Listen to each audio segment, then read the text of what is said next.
ஆதலால் கர்த்தர் நிமித்தம் கட்டுண்டவனாகிய நான் உங்களுக்கு சொல்லுகிற புத்தி என்னவெனில், நீங்கள் அழைக்கப்பட்ட அழைப்புக்கு பாத்திரவான்களாய் நடந்து மிகுந்த மனத்தாழ்மையும் சாந்தமும் நீடிய பொறுமையும் உடையவர்களாய் அன்பினால் ஒருவரை ஒருவர் தாங்கி சமாதான கட்டினால் ஆவியின் ஒருமையை காத்துக் கொள்வதற்கு ஜாக்கிரதையாய் இருங்கள்.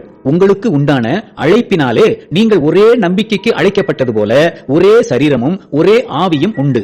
ஒரே கர்த்தரும் ஒரே விசுவாசமும் ஒரே ஞானஸ்நானமும் எல்லாருக்கும் ஒரே தேவனும் பிதாவும் உண்டு. அவர் எல்லார் மேலும் எல்லாரோடும் உங்கள் எல்லாருக்குள்ளும் இருக்கிறவர். கிறிஸ்துவினுடைய ஈவின் அளவுக்கு தக்கதாக நம்மில் அவனவனுக்கு கிருபை அளிக்கப்பட்டிருக்கிறது. ஆதலால் அவர் உன்னதத்திற்கு ஏறி சிறைப்பட்டவர்களை சிறையாக்கி மனுஷர்களுக்கு வரங்களை அளித்தார் என்று சொல்லி இருக்கிறார். ஏறினார் என்பதினாலே அவர் அதற்கு முன்னே பூமியின் தாழ்விடங்களில் இறங்கினார் என்று விளங்குகிறதல்லவா? இறங்கினவரே எல்லாவற்றையும் நிரப்பத்தக்கதாக எல்லா வானங்களுக்கு மேலாக உன்னதத்திற்கு ஏறினவருமாய் இருக்கிறார். மேலும் நாம் அனைவரும் தேவனுடைய குமாரனை பற்றும் விசுவாசத்திலும் அறிவிலும் ஒருமைப்பட்டவர்களாகி கிறிஸ்துவனுடைய நிறைவான வளர்ச்சியின் அளவுக்கு தக்கதாக பூரண புருஷராகும் வரைக்கும் பரிசுத்தவான்கள் சீர்பொருந்தும் பொருட்டு சுவிசேஷ ஊழியத்தின் வேலைக்காகவும் கிறிஸ்துவின் சரீரமாகிய சபையானது பக்தி விருத்தி அடைவதற்காகவும் அவர் சிலரை அப்போஸ்தலராகவும் சிலரை தீர்க்கதரிசிகளாகவும் சிலரை சுவிசேஷகராகவும் சிலரை மேய்ப்பராகவும் போதகராகவும் ஏற்படுத்தினார். நாம் இனி குழந்தைகளாயிராமல் மனுஷருடைய சூதும் வஞ்சகத்திற்கேதுவான தந்திரமும் உள்ள போதகமாகிய பலவித காற்றினாலே அலைகளைப் போல அடிபட்டு அலைகிறவர்களாயிராமல் அன்புடன் சத்தியத்தை கைக்கொண்டு தலையாகிய கிறிஸ்துவுக்குள் எல்லாவற்றிலேயும் நாம் வளருகிறவர்களாயிருக்கும்படியாக அப்படி செய்தார்.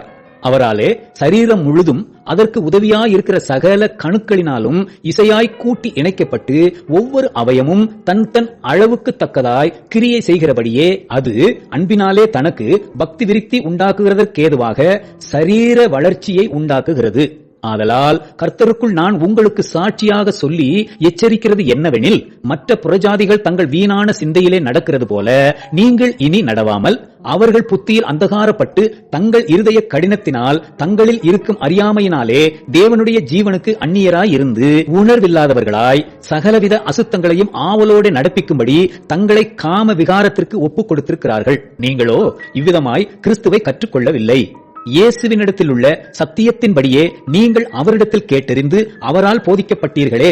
அந்தபடி முந்தின நடக்கைக்குரிய மோசம் போக்கும் இச்சைகளாலே கெட்டுப்போகிற பழைய மனுஷனை நீங்கள் களைந்து போட்டு உங்கள் உள்ளத்திலே புதிதான ஆவியுள்ளவர்களாகி மெய்யான நீதியிலும் பரிசுத்தத்திலும் தேவனுடைய சாயலாக சிருஷ்டிக்கப்பட்ட புதிய மனுஷனை தரித்துக் கொள்ளுங்கள். அன்றியும் நாம் ஒருவருக்கொருவர் அவயவங்களாயிருக்கிறபடியால் பொய்யை களைந்து அவனவன் பிறனுடனே மெய்யை பேச கடவன்.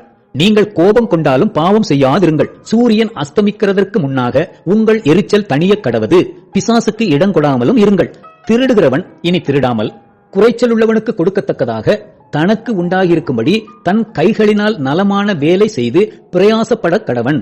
கெட்ட வார்த்தை ஒன்றும் உங்கள் வாயிலிருந்து புறப்பட வேண்டாம். பக்தி விருத்திக்கு ஏதுவான நல்ல வார்த்தை உண்டானால் அதையே கேட்கிறவர்களுக்கு பிரயோஜனம் உண்டாகும்படி பேசுங்கள். அன்றியும் நீங்கள் மீட்கப்படும் நாளுக்கென்று முத்திரையாக பெற்ற தேவனுடைய பரிசுத்த ஆவியை துக்கப்படுத்தாதிருங்கள். சகலவிதமான கசப்பும் கோபமும் மூர்க்கமும் கூக்குரலும் தூஷணமும் மற்ற எந்த துர்க்குணமும் உங்களை விட்டு நீங்க கடவது. ஒருவருக்கொருவர் தயவாயும் மன உருக்கமாயும் இருந்து கிறிஸ்துவுக்குள் தேவன் உங்களுக்கு மன்னித்தது போல நீங்களும் ஒருவருக்கொருவர் மன்னியுங்கள்.